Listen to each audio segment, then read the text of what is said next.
আমরা সবার সাথে বিভিন্ন দুই পক্ষের সাথে কথা বলেছি যে আপনারা যদি এরকম করেন তাহলে এলাকার পরিস্থিতি খারাপ হবে। শেষ পর্যন্ত তারা কথা দিয়েছে তারা আর ঝামেলা করবে না। অলরেডি দুই পক্ষ দুদিকে চলে গিয়েছে, এখন পরিস্থিতি স্বাভাবিক। ফরিদপুরের ভাঙ্গায় বাসস্ট্যান্ড দখলকে কেন্দ্র করে দেশীয় অস্ত্র নিয়ে সংঘর্ষে জড়ায় 15 গ্রামের মানুষ। এতে উভয় পক্ষের অন্তত অর্ধশত মানুষ আহত হয়েছেন। সংঘর্ষ চলাকালে ফরিদপুর বরিশাল মহাসড়কের কয়েক কিলোমিটার এলাকা জুড়ে যানজটেরও সৃষ্টি হয়। পরে দীর্ঘ 4 ঘন্টা পর পুলিশ এবং রাজনৈতিক ব্যক্তিত্বদের সহায়তায় পরিস্থিতি স্বাভাবিক হয়। খায়রুজ্জামান সোহাগের তথ্যচিত্রে ডেস্ক রিপোর্টে বিস্তারিত থাকছে। প্রথম দেখায় মনে হতে পারে মধ্যযুগীয় কোনো যুদ্ধক্ষেত্র। কেউ হেলমেট পরা, কারো মাথায় গামছা বাঁধা, হাতে লাঠিসোঁটা, কারো হাতে ঢালের দেখাও মেলে।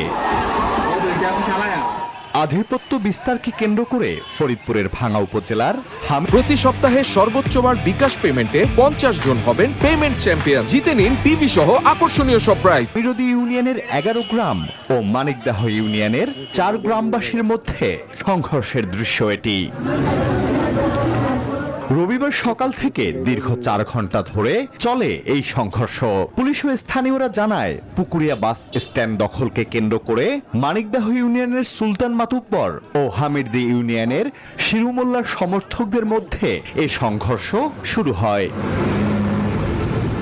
পরে একে একে দুটি ইউনিয়নের 15 গ্রামের মানুষ সংঘর্ষে জড়িয়ে পড়ে।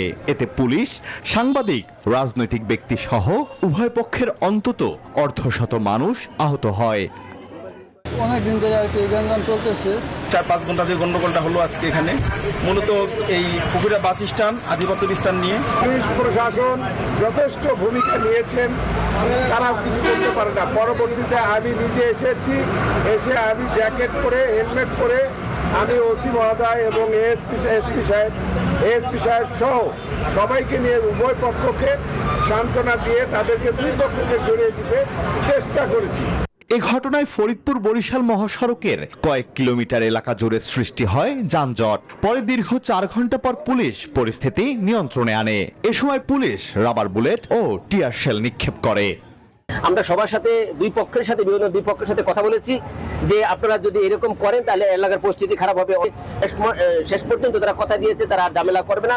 অলরেডি দুই পক্ষ দুদিকে চলে গিয়েছে, এখন পরিস্থিতি স্বাভাবিক। এলাকা জুড়ে এখন থমথমে পরিস্থিতি বিরাজ করছে। নিয়ন্ত্রণে মোতায়েন করা হয়েছে অতিরিক্ত পুলিশ সদস্য।